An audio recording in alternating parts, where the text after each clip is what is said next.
भारत बंद सफल रहा है और जैसा जिस प्रकार से भड़काऊ बयान, एक तरफ वाल्मीकि समाज के भड़काऊ बयान आ रहे थे कि हम मिठाई बांटेंगे, दूसरे वाले कह रहे थे हम लठ मारेंगे, तीसरे वाले जंतर मंतर पे कह रहे थे 20 तारीख को जहां जाटव चमक जाए उसके गले में जूतों की माला डाल दो। जाति लड़ेगी, वो आगे बढ़ेगी। जो जजमेंट देगा वो तो गवई साहब और चंद्रचूड़ साहब आराम से एसी में सो रहे हैं या समाज लठ लेकर रोड पर घूम रहा है। ये आरक्षण को छीनने की बात है और कोई दूसरा मतलब नहीं है। लिहाजा जो अगर मोदी जी इतने ही दलित हितैषी हैं तो इनसे भी कि वो अध्यादेश लाएं। देश में भारत बंद हो गया, जो सुप्रीम कोर्ट का फैसला है, आप भी इसमें शामिल रहे, पर आप बड़े निशाने पर हो लोगों के, क्या वजह है आखिर? किन के निशाने पर हूँ? आपके जो दोस्त हैं, आपके फिर मित्र हैं जो नहीं, कौन से लोग हैं नाम बताओ, एक दो का पता तो चले। आप निशाने पर हैं? क्या नहीं, निशाने पे रहना अच्छी बात है भाई, पीछे रहोगे, भीड़ में रहोगे, क्या फायदा। आप अच्छा काम करके लोगों के विरोधियों के निशाने पे रहो, आरएसएस के निशाने पे रहो, बीजेपी के निशाने पे रहो, और तमाम वो संगठन जो इस देश के अंदर संविधान को नहीं मानते हैं, वो संगठन जो देश के अंदर असमानतावादी है, वो संगठन जो देश में भाईचारा नहीं चाहते हैं, अगर उनके निशाने पर राहुल नागपाल है तो है, इसमें कौन सी बड़ी बात है। तो हम आप क्या मानते हैं, भारत बंद जो है तो सफल हुआ था या फिर विफल हो गया? कुछ लोग कह रहे हैं सफल है, कुछ कह रहे हैं विफल है। जो ये कह रहे हैं विफल है वो इसके विरोधी है, और जो कह रहे हैं सफल है वो इसके समर्थक है, यानी वो संविधानवादी है, यानी वो आर्टिकल 341 का समर्थन करते हैं, यानी वो लोग हैं जो देश के अंदर प्यार मोहब्बत भाईचारा बना कर रखना चाहते हैं। अब जो लोग ये कह रहे हैं कि असफल हुआ है तो उनसे पूछो कि उनके पास कौन सा पैमाना था नापने का जिससे असफल हुआ है, तो कोई पैमाना तो होगा ना नापने का। आपकी नजर में क्या हुआ? मेरी नजर में और हमारे तमाम साथियों की नजर में भारत बंद सफल रहा है, और जैसा भारत बंद हम चाहते थे सांकेतिक, वैसा भारत बंद हुआ है। हम नहीं चाहते थे सरकार के साथ या पुलिस प्रशासन के साथ में मुठभेड़ हो, हम नहीं चाहते थे कि किसी भी प्रकार से सरकारी संपत्ति को नुकसान पहुंचाया जाए, हम नहीं चाहते थे कि 2 अप्रैल के भारत बंद की तरह इस बार हमारे बच्चे शहीद हो। हम चाहते थे भारत बंद तो हो, रोज प्रदर्शन तो हो, लेकिन एक दायरे में, संवैधानिक दायरे में हो। ऐसा ना हो कि कोई मनुवादी उसमें भीड़ में घुस करके हमारे लोगों को नुकसान पहुंचा दे, क्योंकि 2 अप्रैल 2018 के भारत बंद के जो मुकदमे हैं वो अभी भी हमारे लोगों पर चल रहे हैं, जो एक बड़ा चिंता का विषय है। तो क्या ये लोग एक दिन पहले ही आपका खुद का बयान है कि आप ना निकले, हमने ये कहा था, उसको पूरे वीडियो को आप देखिए, राहुल नागपाल ने ये कहा है कि हम भारत बंद का समर्थन नहीं करते हैं, वैसे भारत बंद का जैसा भारत बंद लोग चाह रहे थे, इसको उग्र बनाना चाह रहे थे। इस पर जिस प्रकार से भड़काऊ बयान, एक तरफ वाल्मीकि समाज के भड़काऊ बयान आ रहे थे कि हम मिठाई बांटेंगे, दूसरे वाले कह रहे थे हम लठ मारेंगे, तीसरे वाले जंतर मंतर पे कह रहे थे 20 तारीख को जहां जाटव के गले में जूतों की माला डाल दो। तो आप ये समझिए आंदोलन किधर जा रहा था। तो मेरे जैसे बुद्धिजीवी व्यक्ति की, बुद्धिमान व्यक्ति की ये जिम्मेदारी बनती है कि मैं समाज को नुकसान होने से रोकूं। तो इसलिए हमने 20 तारीख की शाम को ये बात कही कि भाई आप लोग घरों से मत निकलना तो शांतिप्रिय निकलना, डीएम को जाकर के ज्ञापन सौंपना। यही बात बहुजन समाज पार्टी की जो नेता हैं बहन कुमारी मायावती जी ने कही थी कि सब लोग शांतिपूर्वक तरीके से विरोध प्रदर्शन करेंगे, डीएम को ज्ञापन सौंपेंगे। तो मैं तमाम उन साथियों को, चाहे वो बहुजन समाज पार्टी के हों, चाहे वो आजाद समाज पार्टी के हों, चाहे चिराग पासवान की पार्टी के हों, चाहे आरजेडी की पार्टी के हों, चाहे समाजवादी पार्टी के हों, चाहे क्षेत्रीय स्तर पर कांग्रेस ने जिस प्रकार से समर्थन दिया, मैं उन तमाम अपने घटक साथियों का, घटक मित्रों का धन्यवाद करता हूं जिनकी। कांग्रेस का जिक्र किया, कांग्रेस पर हर कोई वक्ता सवाल खड़े कर रहा है, खासकर जो दलित बुद्धिजीवी हैं वो भी कांग्रेस पर सवाल खड़े कर रहे हैं, जो कभी जिन्होंने वोट मांगे थे दलित समाज के, कह के कि कांग्रेस को वोट दो, आज वो सवाल खड़े कर रहे हैं। देखिए, जिन लोगों ने कांग्रेस के लिए, इंडिया गठबंधन के लिए वोट डलवाया था, उनमें मैं भी शामिल हूँ। आप मेरा भी नाम लो, इसमें कैसे हल्के में क्यों नापते हो मुझे। उसमें हम खासतौर से रतनलाल सर और 1-2 लोग और थे जिन्होंने ये कहा था कि बीजेपी को रोकने के लिए इंडिया गठबंधन को वोट करो। क्यों कहा था? अगर मेरे सामने 3 दुश्मन खड़े, एक 100 जूते मारेगा, एक 50 मारेगा, एक 10 मारेगा, पिटना जरूरी है तो किससे पिटूं?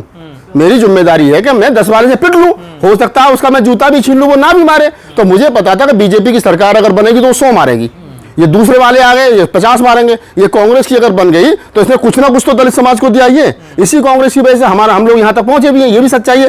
तो वो हो सकता है उसका जूता भी छीन ले और उसमें कहीं ना कहीं हम लोग कामयाब भी हैं। आज वर्तमान हालात जो हैं, जिस प्रकार से दलितों के हकूक पर कुठाराघात किया जा रहा है, संविधान के आर्टिकल 341 को तोड़ करके जो ये वर्गीकरण की बात सुप्रीम कोर्ट के द्वारा की गई है, इसमें कांग्रेस की खामोशी, समाजवादी पार्टी की खामोशी, समाजवादी पार्टी के नेता धर्मेंद्र यादव का पहले ही दिन कहना कि हम इसका समर्थन करते हैं।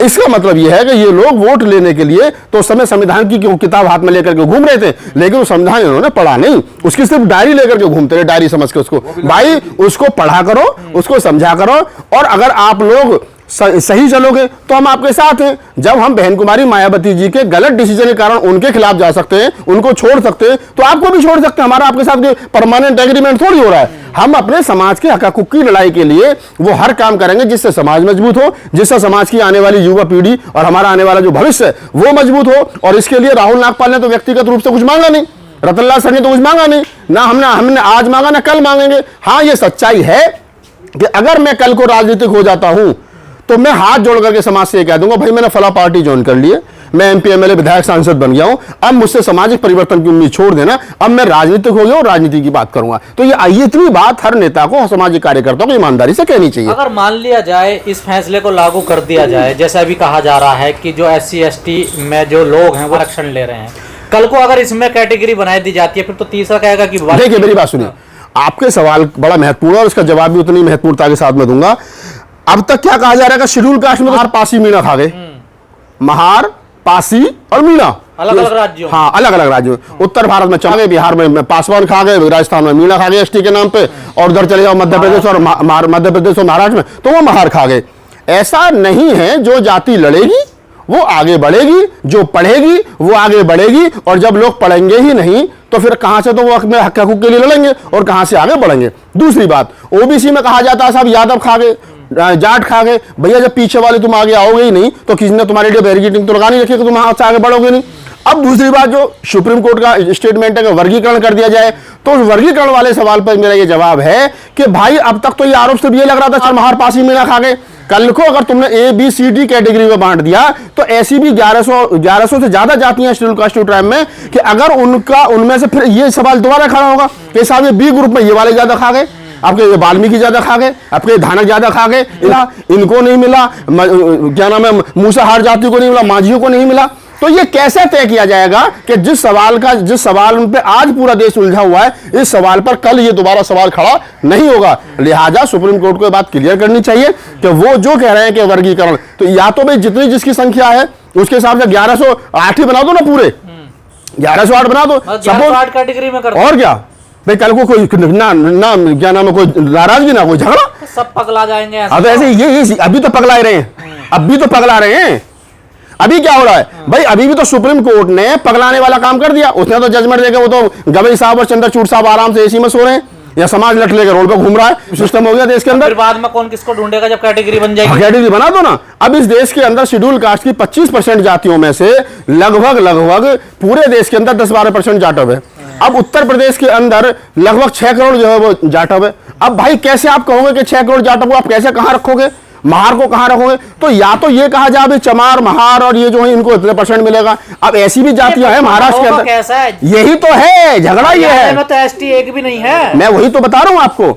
अब तक SC ST का जब होता था, कोई नहीं होता था तो एक दूसरे में बढ़ जाता था। अब इन्होंने कर दिया कि नहीं, ST का कोई कैंडिडेट नहीं है तो जनरल को चला जाएगा, SC का कोई कैंडिडेट नहीं है तो जनरल को चला जाएगा। तो भाई ये कुल मिलाकर के समझने की जरूरत है, ये आरक्षण को छीनने की बात है और कोई दूसरा मतलब नहीं है। लिहाजा मेरी तो सभी लोगों से अपील है कि इसका विरोध करिए, इसको वापस करिए, और सरकार जो अगर मोदी जी इतने दलित हितैषी हैं तो इनसे भी है कि वो अध्यादेश लाएं और इसको वापस करवाएं। वाल्मीकि इसलिए नहीं समझ पा रहा है कि वो उसको लग रहा है कि शायद अब जो मिला है, जैसे वो पंजाब का जिक्र कर रहे हैं, हरियाणा का जिक्र कर रहे हैं, तेलंगाना का जिक्र कर रहे हैं, और एक स्टेट आंध्रा का, वहां का जिक्र कर रहे हैं कि अब हमको स्पेशल कैटेगरी मिल जाएगी और हम जो है वो पढ़ लेंगे। सच्चाई की बात यह है कि पढ़ना पड़ेगा आगे बढ़ने के लिए। जब तक वाल्मीकि समाज झाड़ू छोड़ करके कलम नहीं पकड़ेगा, जब तक उनकी मांग तो ये होनी चाहिए थी, मैं तो कह रहा हूं कि सरकार वाल्मीकि समाज का अगर भला ही चाहती है तो सरकार वाल्मीकि समाज के लिए स्पेशल स्कूल खोले, इंग्लिश मीडियम स्कूल खोले, ताकि वो पढ़ें और आगे बढ़ें। जब पढ़ेंगे तभी आगे बढ़ेंगे। अगर उनके लिए अलग से कोटा में कोटा दे भी दिया गया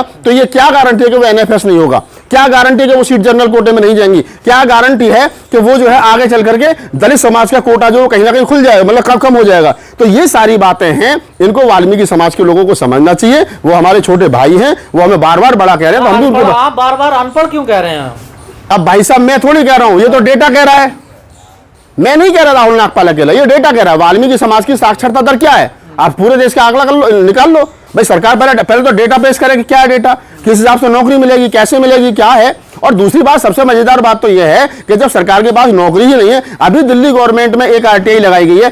केजरीवाल सरकार जब से बनी है 10 साल से, केवल 429 या 30 लोगों को नौकरी मिली है सरकारी। 10 साल में कम से कम लाखों आदमी रिटायर हुआ होगा, और नौकरी कितनी मिली है? 430 नौकरी 10 साल में मिली है। एक साल में 43 लोगों को नौकरी, और यहां जुत्रम पुत्रम हो रही है साहब हमें नौकरी दो। अरे जब भैया नौकरी है ही नहीं तो फिर नौकरी मिलेगी कहां से? सरकार रोज तो फिर आपके विरोध कर रहे हैं, आपकी भारत बंद कर रहे हैं। हाँ। हम इसलिए विरोध कर रहे हैं, इसलिए भारत बंद कर रहे हैं कि जो भी है उसको रखाए रखिए, और इसको जो सरकार जो है वो सरकारी सिस्टम को बेच रही है, इसका विरोध होना चाहिए, ये रुकना चाहिए। और जो भी सरकार आगे किया है वो इसको रोके, ताकि इसमें कोटे में कोटा ना हो और वर्गीकरण ना हो, और लोगों का जो आरक्षण है वो हमेशा के लिए बना रहे। खबरों में बने रहने के लिए फोरम 4 को सब्सक्राइब करें और नोटिफिकेशन पाने के लिए बेल आइकन दबाएं।